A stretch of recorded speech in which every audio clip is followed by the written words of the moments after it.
அன்பினர்களே, ஈரானும் அமெரிக்காவும் போருக்குள் மிக நெருங்கிய ஒரு இடத்துக்கு வந்து விட்டார்கள். இப்பொழுது நாம் ஏற்கனவே தந்திருக்கோம் இல்லையா, அவங்கள் ஒரு ஆலோசனை நடத்தியிருக்கின்றார்கள். இஸ்ரேலிய பிரதமரும் அமெரிக்க அதிபரும் ஈரான் மீது ஒரு போர் தொடுப்பதற்கான மிக பெரிய ஒரு நெருக்கத்துக்கு வந்துவிட்டார்கள். இந்த நிலைமையில் தான் நாங்கள் ஒருபோதும் தலை வணங்க மாட்டோம், ட்ரம்பின் அதிகரித்து வரும் போர் முழக்கங்களுக்கு மத்தியில் தொடர்ந்து போராடுவோம் என ஈரானிய ஜனாதிபதி பெசஸ்கின் தெரிவித்திருக்கின்றார். நாங்கள் ஒருபோதும் தலை வணங்க மாட்டோம், ட்ரம்பின் அதிகரித்து வரும் இந்த போர் அச்சமூட்டலுக்கு எங்களுக்கு எந்த அச்சமும் இல்லை என்றும் நாங்கள் தொடர்ந்து போராட தயாராக இருக்கின்றோம் என்றும் பெசஸ்கின் அவர்கள் மிகப்பெரிய கருத்தை தெரிவித்திருக்கின்றார்.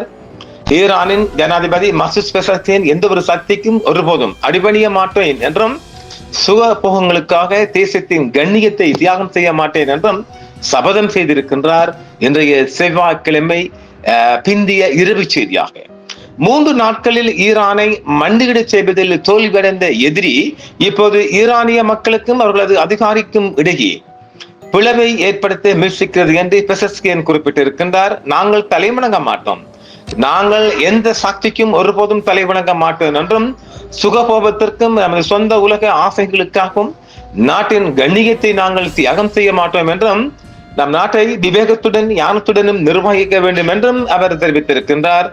எந்த ஒரு அறிவியல், சட்ட அல்லது மனித உரிமை தர்க்கமும் இன்றி எதிரிகள் இஸ்லாமிய புரட்சியின் தலைவர் அயதுல்லா சையத் அலி கமேனியை அநியாயமாக படுகொலை செய்தனர் என்றும் அவர் மேலும் குறிப்பிட்டிருக்கின்றார். அவர்கள் ஈரானிய தளபதிகள், அமைச்சர்கள் மற்றும் விஞ்ஞானிகளை கொண்டதாகவும் அப்பாவி மாண்புகளை படுகொலை செய்ததாகவும் அவர் குற்றம் சாட்டியிருக்கின்றார்.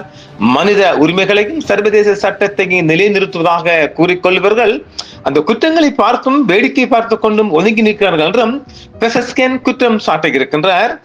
அவர்கள் அனைவருக்கும் இதையே செய்கிறார்கள். காசாவையும் பலஸ்தீனத்தையும் பாருங்கள், அவர்கள் என்னென்ன அட்டூழியங்களை செய்கிறார்கள் என்றும் அவர் ஒரு கருத்தை தெரிவித்திருக்கின்றார். மேலும் அமெரிக்க ஊடகங்கள் அவர்கள் தங்களை தற்காத்துக் கொள்கிறார்கள் என்று கூறி அதை நியாயப்படுத்தினர் என்றும் அவர் கூறினார்.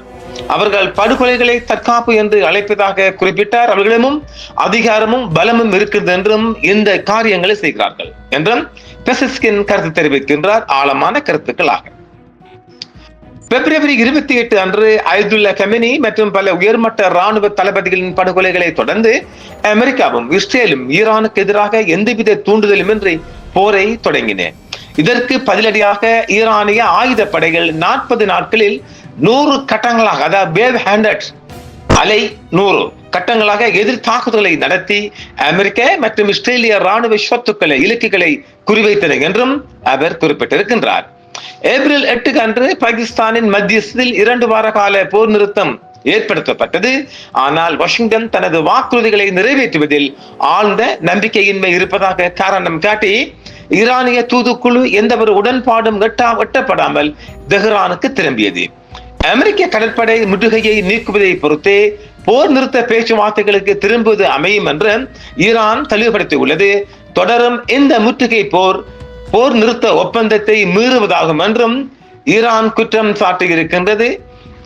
மசூத் பெசஸ்கின் அவர்களின் கருத்து மிகப்பெரிய ஒரு உலகளவில் ஒரு பேசி பொருளாக மாறி இருக்கின்றது. இதே நேரத்தில் எந்த நிமிடமும் ஜலசந்தியில் ஒரு போர் தொடங்கலாம் என்றும் ஈரானும் எதிர்பார்த்த வண்ணமே இருக்கின்றது. அமெரிக்காவும் இஸ்ரேலும் மிகப்பெரிய ஒரு தாக்குதல் நிலைக்கு வந்துள்ளதாக பார்க்கப்படுகின்றது. எந்த நிமிடத்திலும் தாக்குதல் இடம்பெறுவதற்கான மிக அதிக வாய்ப்புகள் உள்ளதாகவே பார்க்கின்றோம். தொடர்ச்சியான செய்திகள் வருகின்றது, காத்திருங்கள். நண்பர்களே, சந்திப்போம். என்றும் உங்களுடன் சன்ரைஸ் இந்தியா டிவி சப்ஸ்கிரைப் பண்ணுங்கள், பெல் பட்டனையும் கிளிக் செய்யுங்கள். உங்கள் ஆதரவே எங்கள் சேவை. ஆதரவு தாருங்கள், அரவணைப்போம். மறக்காம சர்ப்ரைஸ் பண்ணுங்க. தேங்க்யூ.